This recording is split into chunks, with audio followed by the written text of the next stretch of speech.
Oh my God, it looks so fat. All right, Lewis, you are good to go whenever you want. Okay, sweet. So, how's it going? I'm good. How are It's you? good. I'm good. I'm Great. good. Would you happen to know if there's a full master list of courses that Victor Senior High School is able to offer here, but simply just doesn't for any particular reason? So that's a good question because I know that this piece is about dead electives, right?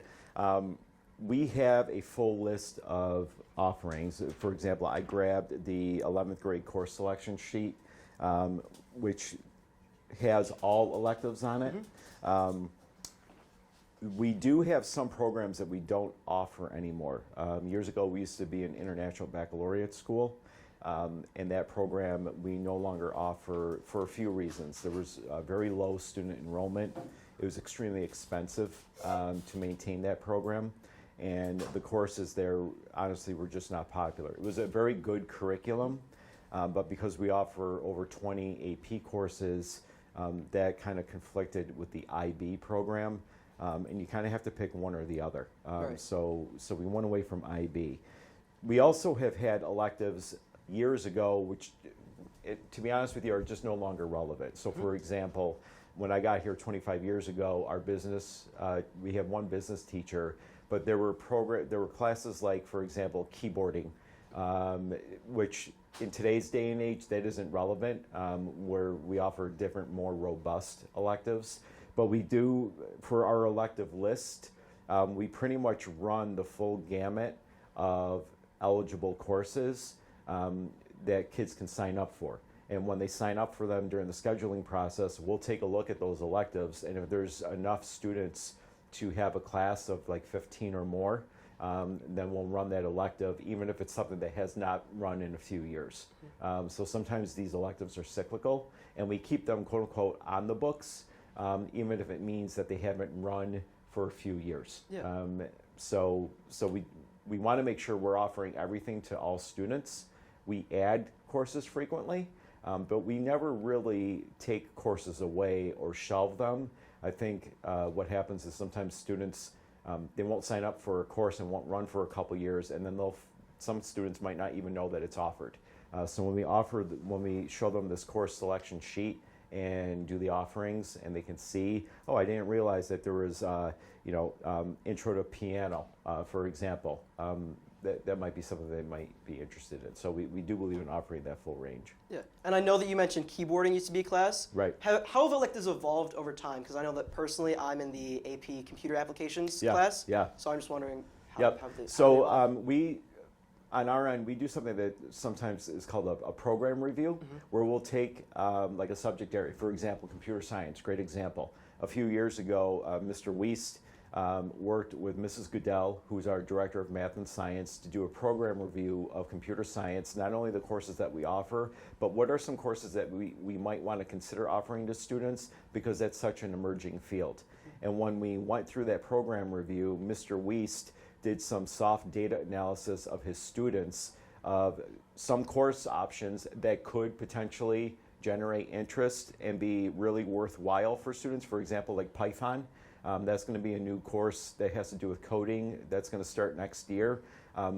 Sometimes by just floating an idea out to students, Mr. Vistoko does intro to coaching. There's another example where a teacher might have an idea, float the idea out to students. If there seems to be like a positive reception to it, then we'll look into the course development. So going back to your question, how have electives evolved over time? We try to offer things that really are relevant to what students need, not only in 2026, but what students are going to need to be globally relevant when they graduate from Victor. So it's trying to give our students the best leg up that they can get, whether they're going to go to college or go into the workforce. Work-based learning, another great example.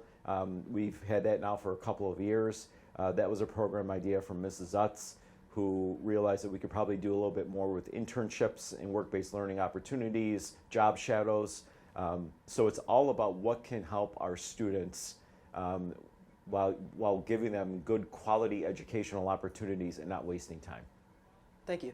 Now, I know that you mentioned that students' interest is a very big one. Yep. But what would you like to see as an elective offered here? Like more student interest, I guess. Whew.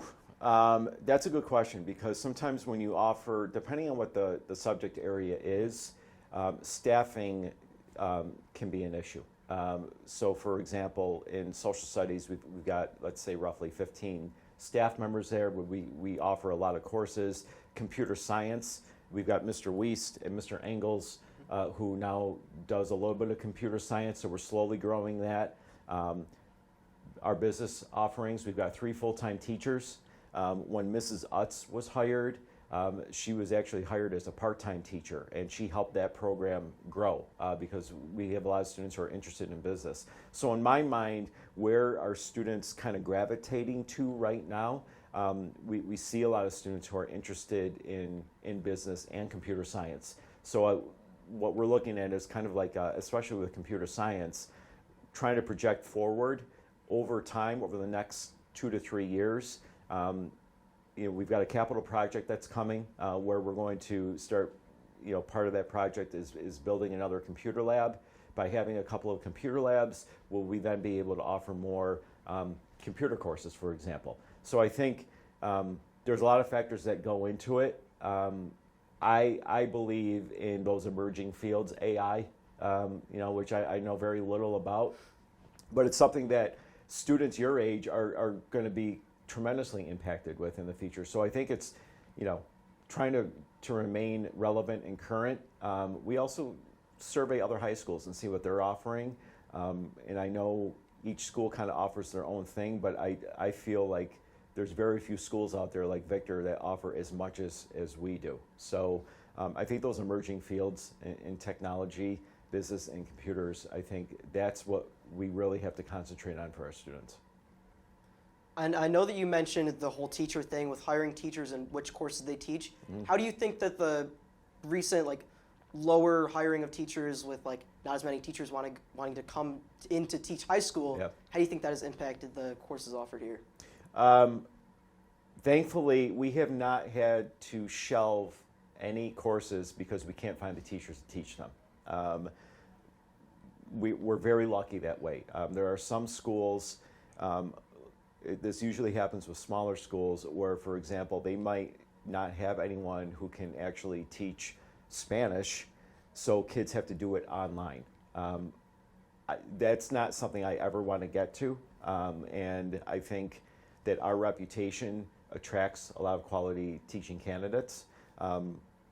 I know that the pool for teachers is not as big and robust as it used to be, say, 10 or 15 years ago.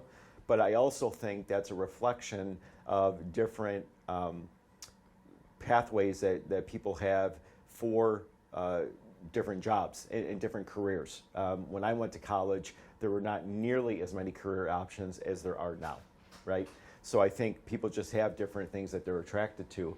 The teachers who we get are really quality teachers, and I'm thankful to say that we have continued to run the electives and courses that our students want with real live teachers, and we really haven't had to do a remote experience because we can't find a teacher to do something. So I don't know if that's just luck or what, but we're very fortunate. We're fortunate to be in this position. Well, thank you very much for helping with this project as a whole. Absolutely, anytime. All right, thank you. Thank you. That was great.